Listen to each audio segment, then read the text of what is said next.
नमस्कार दोस्तों, मैं कैलाश पुनिया आपके अपना YouTube channel GK with Kailash Punia channel पर आपका हार्दिक स्वागत और अभिनंदन करता हूं।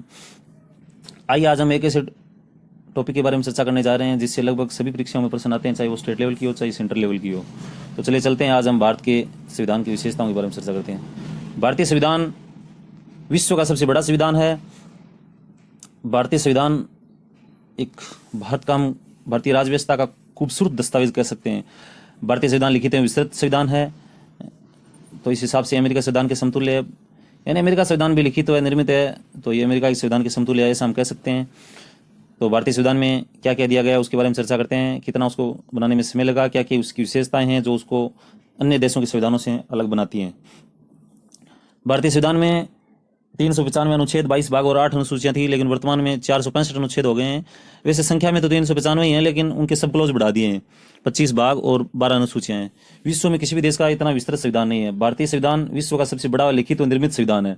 इसलिए कुछ लोगों ने भारतीय संविधान को वकीलों का स्वर्ग कहा है, क्योंकि जो दस्तावेज ज़्यादा बड़े होते हैं उसमें कहीं ना कहीं जटिलता देखने को मिलती है। तो भारतीय संविधान की जटिलता के कारण ही कुछ लोगों ने इसे वकीलों का स्वर्ग कहा है। और आगे है संविधान की प्रस्तावना।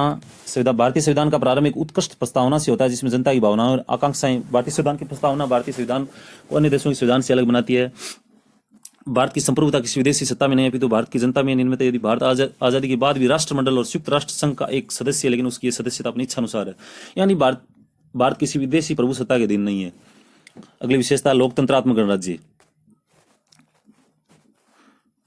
लोकतंत्रात्मक शब्द का अर्थ यह है कि भारत में प्रतिनिधिमूलक प्रजातंत्र की स्थापना की गई है। भारत का एक लोकतंत्रात्मक गणराज्य है, अर्थात भारत का शासन भारतीय जनता द्वारा निर्वाचित प्रतिनिधि संचालित करेंगे। यानी भारत का शासन भारतीय जनता द्वारा संचालित होता है। भारतीय जनता प्रतिनिधियों को चुनती है और वो आगे चलकर जनता का नेतृत्व करते हैं। अगली विशेषता, गणराज्य। गणराज्य से आशय है कि राज्य के सभी नागरिकों को अपनी इच्छा अनुसार सभी पदों पर पहुंचने का अधिकार है। एक साथ ही भारतीय गणराज्य का अध्यक्ष एक निर्वाचित व्यक्ति होगा, जो ब्रिटेन की तरह नोमसिक व्यक्ति नहीं होगा। मतलब भारतीय संविधान, भारत का जो सबसे बड़ा पद होता है भारतीय राष्ट्रपति, वो वंशानुगत नहीं होता, वो निर्वाचित किया जाता है अप्रत्यक्ष रूप से। तो इस हिसाब से ये गणतंत्रात्मक कह सकते हैं हम इसको। और अगली विशेषता, संसदीय सरकार। संविधान में संसदीय प्रणाली के संसद का शासन का प्रावधान है, जो वेस्टमिंस्टर मॉडल पर आधारित है। यानी भारतीय संविधान की जो संसदीय शासन प्रणाली है वो वेस्टमिंस्टर मॉडल पर आधारित है। आगे, इस प्रणाली में वास्तविक कार्यपालिका शक्ति जनता के निर्वाचित प्रतिनिधियों में निहित होती है। यानी वास्तविक जो शक्ति होती है वो जनता द्वारा निर्वाचित जो प्रतिनिधि होते हैं, जैसे ये सांसद, तो उनके हाथ में होती है। यानी ये जो फैसला करते हैं वही सर्वमान्य होता है। यदि संविधान के अनुसार समस्त कार्यपालक शक्ति राष्ट्रपति में निहित होती है, किंतु राष्ट्रपति इस शक्ति का प्रयोग मंत्रिपरिषद की सलाह पर करता है। अगली विशेषता, मूल अधिकार। मूल अधिकार भारतीय संविधान के भाग 3 में अनुच्छेद 12 से 35 है। मूल अधिकारों को शामिल किया गया है। लोकतंत्रात्मक शासन व्यवस्था में मूल अधिकार महत्वपूर्ण भूमिका अदा करते हैं, और ये मूल अधिकार की जो प्रेरणा ये अमेरिकी संविधान से ली गई। राज्य के नीति निर्देशक तत्व है। भाग 4 में नीति निर्देशक तत्व हैं। इन नीति निर्देशक तत्व आयरलैंड के संविधान से लिए गए हैं, और ग्रेनविल ऑस्टिन नीति निर्देशक तत्वों को संविधान की आत्मा कहा है।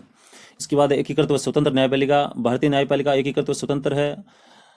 भारतीय न्यायपालिका में शीर्ष स्तर पर सर्वोच्च न्यायालय है, राज्य में उच्च न्यायालय, अधीनस्थ न्यायालय, सर्वोच्च न्यायालय और संघीय अदालत है, जो संविधान में मौलिक अधिकार को संरक्षक है। इसलिए संविधान में न्यायपालिका इस स्वतंत्रता के लिए विशेष प्रावधान किए गए हैं।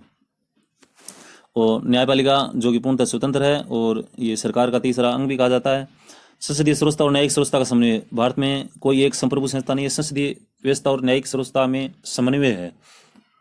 यानी संसद द्वारा बनाए गए कानून की वैधता की जांच न्यायपालिका कर सकती है। इसमें वो स्वतंत्र है, वो किसी भी दबाव में नहीं होकर कार्य कर सकती है। और अगली विशेषता, कठोर व लचीला संविधान। भारतीय संविधान कठोर व लचीला संविधान का समन्वय है। यानी कई अनुच्छेद ऐसे हैं जिनमें कठोरता से संशोधन होता है, और कई ऐसे हैं जिसमें सरलता से संशोधन कर सकते हैं।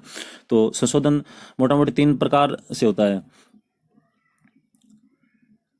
इसके बाद है अगली विशेषता, एकल नागरिकता। भारत में एकल ही नागरिकता, यानी अगर कोई व्यक्ति है तो वो केवल भारतीय है, न कि वो किसी स्टेट विशेष का। तो इस प्रकार से भी भारतीय संविधान अन्य देशों से अलग महत्व रखता है। भारत का प्रत्येक नागरिक केवल भारतीय नागरिक है, न कि किसी प्रांत का इसमें रहता है। वैश्विक मताधिकार। भारत में प्रत्येक 18 साल का व्यक्ति अपना मत का प्रयोग कर सकता है। पहले संविधान लागू होने के समय ये उम्र 21 वर्ष थी, लेकिन अभी 61वें संविधान संशोधन 1989 के द्वारा इसकी मतदान की 21 वर्ष से 18 वर्ष कर दी गई है।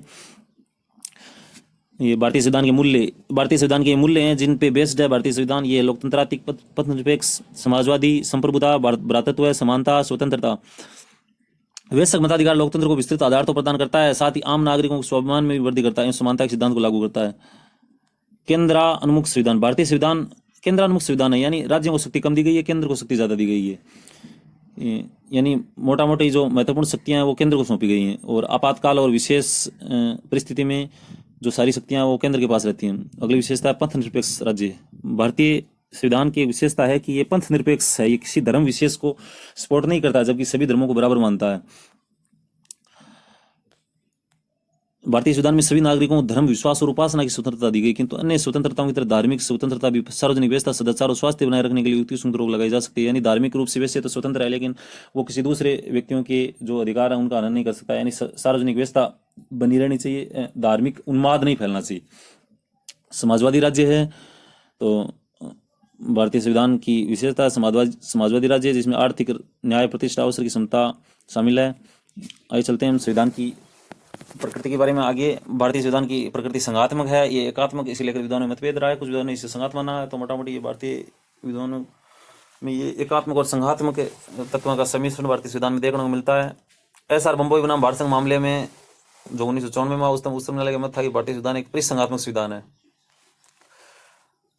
डॉक्टर अम्बेडकर ने इसके संबंध में कहा कि यद्यपि हमारे संविधान में ऐसे उपबंधों का समावेश है जो केंद्र को ऐसी शक्ति प्रदान कर देते हैं जिनमें प्रांतों की क्षमता समाप्ति से हो जाए, फिर भी यह परिसंघात्मक संविधान है। प्रसिद्ध संविधान विज्ञ आइवर जेनिंग्स के अनुसार भारतीय संविधान एक ऐसा संघ है जिसमें केंद्रीकरण की सशक्त प्रवृत्ति यानी केंद्र की ओर उन्मुख है।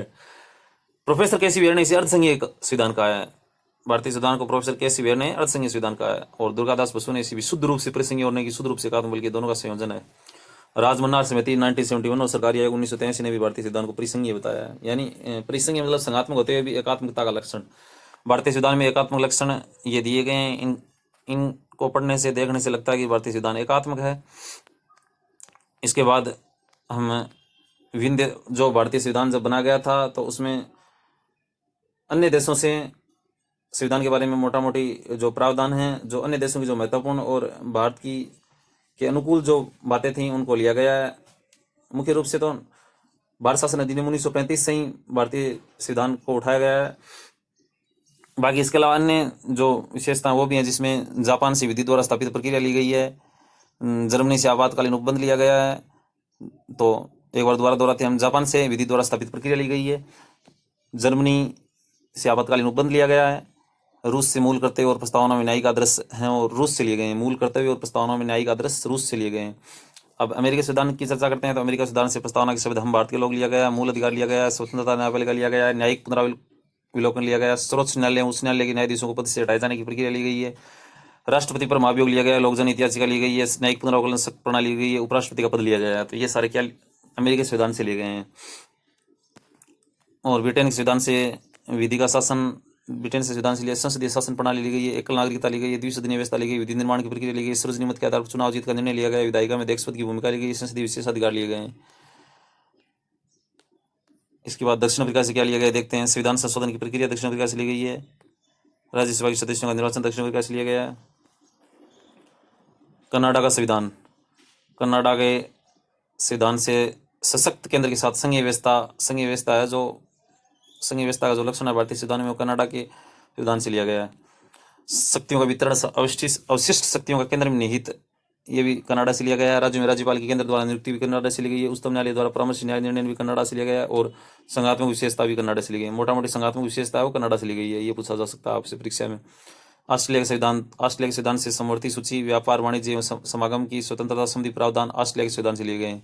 संसद के दोनों सदनों की संयुक्त बैठक भी ऑस्ट्रेलिया के संविधान से ली गई है। अब जानते हैं आयरलैंड के संविधान से क्या लिया गया है। तो आयरलैंड के संविधान से नीति निर्देशक तत्व लिए गए हैं, राष्ट्रपति निर्वाचन पद्धति ली गई है, राज्यसभा में सदस्यों का नामांकन लिया गया है। फ्रांस से क्या लिया गया है। तो गणतंत्रात्मक व्यवस्था फ्रांस से ली गई है। स्वतंत्रता, समानता और बंधुत्व का सिद्धांत भी फ्रांस से लिया गया है। तो ये भारतीय संविधान में जिन जिन देशों से भारतीय संविधान के जो मूलभूत तत्व वो लिए गए हैं वो हैं। तो आज हमने भारतीय संविधान की विशेषताओं के बारे में जाना। आगे इस प्रकार से हम उपयोगी जानकारी आप तक पहुंचाते रहेंगे। इससे पहले अगर आपने हमारा चैनल सब्सक्राइब नहीं किया तो चैनल सब्सक्राइब करें, लाइक करें और बेल आइकन दबाएं ताकि आने वाले वीडियो का नोटिफिकेशन आपको मिल जाए। इसी प्रकार से हमारे चैनल के साथ बने रहें।